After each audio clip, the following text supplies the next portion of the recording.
Welcome to another edition of News Bites here on Daily World Television. My name is Kal Korff and I'm your host. Many Indians are concerned, and I understand why, over American President Donald Trump's grand plans and those of the Republican Party to limit the number of worker visas for foreigners in the United States. Should this new legislation, which is considered to be passed, meaning there's going to be an attempt to make it into law, apparently about 50% of the number of visas being allocated now will be reduced, meaning if there's 100,000 visas that are granted per year, that number will drop to 50,000 as an illustrative example. Naturally, this will impact Indians and especially technology and services workers, where India is one of the world leaders in providing everything from call centers to IT expertise. So now we have a conflict which is inherent in this very dynamic. On the one hand, you've got Indian Prime Minister Narendra Modi, who is trying to grow India's economy, and commendably so. The growth that India has experienced as he has been Prime Minister is admirable. The United States doesn't even come close to it percentage-wise. Now, having said that, the problem is that although Modi wants the number of jobs for Indians to increase, courtesy in part of foreign companies from the United States, Trump wants just the opposite to happen. He wants more jobs to be created for Americans rather than shipping them overseas. Trump has a dual-pronged strategy for achieving this.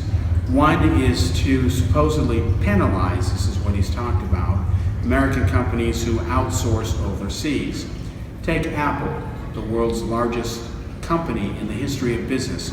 Their market cap, if you will, if you include the cash on hand they have of roughly $300 billion, is greater than $1 trillion. Now, they're going to start making in India their popular iPhone 6 SE. They're going to start making it around the summer in India. So this is not the only iPhone model they make, but by making it in India, the price should drop on the device, and of course a lot of workers will be hired, very few of whom will be Americans. Now, is Apple going to be penalized by the Trump administration for doing this? That is yet to be seen. However, Trump has talked to Apple and other companies about returning to America, about providing incentives so that businesses come to America, start all over or reboot efforts they were running years ago to hire American workers. So far, if you believe the rhetoric from the White House, and one would be wise to be skeptical about it until these events actually happen. There are already on the books, theoretically, about 2 million theoretical jobs that are now going to come back to America from foreign companies who long ago gave up on the USA because of the cost of doing business. Trump is also achieving these objectives, he says, by rolling back regulations on companies. And if you look at the stock market, it's on a run that has not been seen in many, many years. And although it's not going to continue indefinitely like this, there is going to be an inevitable course correction. Some predict it by as much as 10% roughly. The fact is, right now the bulls are in charge. The mood among business, because of the Trump administration, far more so than if Hillary Clinton had won the election, is certainly upbeat.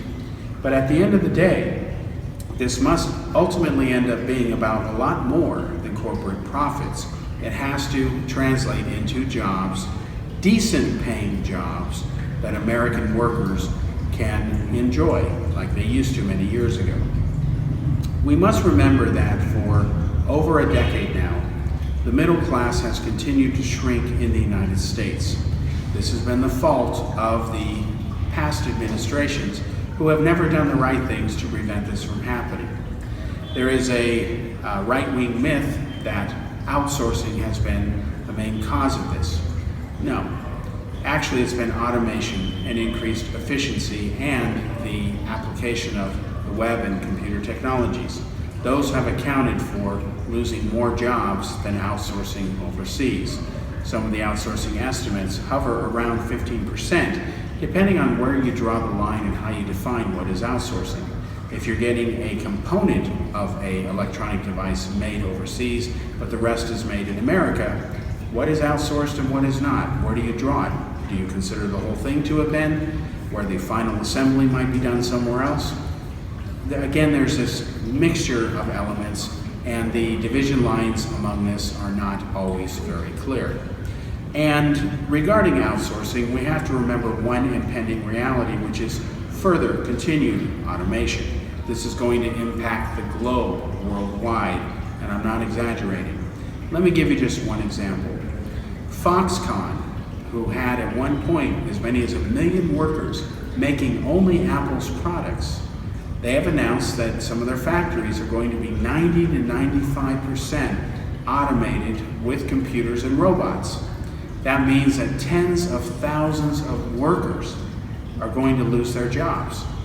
Where are these people going to go? What are they going to do? It's not as if these jobs were high paying to begin with. They're not.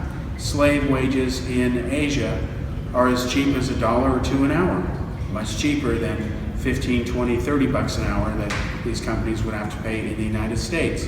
We must remember that there's a push to make the minimum wage in America some $15 an hour. So if someone flips a burger, puts cheese on a hamburger at McDonald's, that's 15 bucks an hour. It doesn't matter what the labor is that that person is doing. It's much more expensive in the West, in Europe, and in the USA to pay that worker than it is under the slave labor conditions of, say, communist China or Taiwan. So what's going to happen when you have millions of workers, more workers displaced around the world, including in Asia, by robots who are even cheaper after you recover the initial upfront startup costs?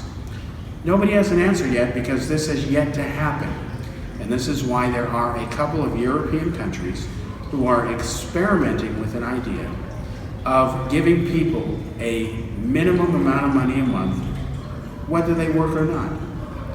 They're trying this on a very small scale. The jury has yet to come in on how it can be made to work. But one thing is certain: major social changes are inevitable that must address these issues. Because look at Uber, for example. They are now starting to deploy, have already done it in fact, driverless cars. So what happens to the people who used to work for Uber? They don't exist anymore. So as these types of innovations are made and people lose their jobs, they'll have to find something else to do, and at some point you run out of jobs for people to do, especially when you have a population of over 7 billion people and doing nothing but rising. It will be a few years before the dust on this settles down, and that governments hopefully can figure it out. But in the meantime, there's a whole lot of hurt and adjustment coming, and the world as you know it today is not going to be the same 5 years from now, maybe even 3 years from now. Thanks for joining us.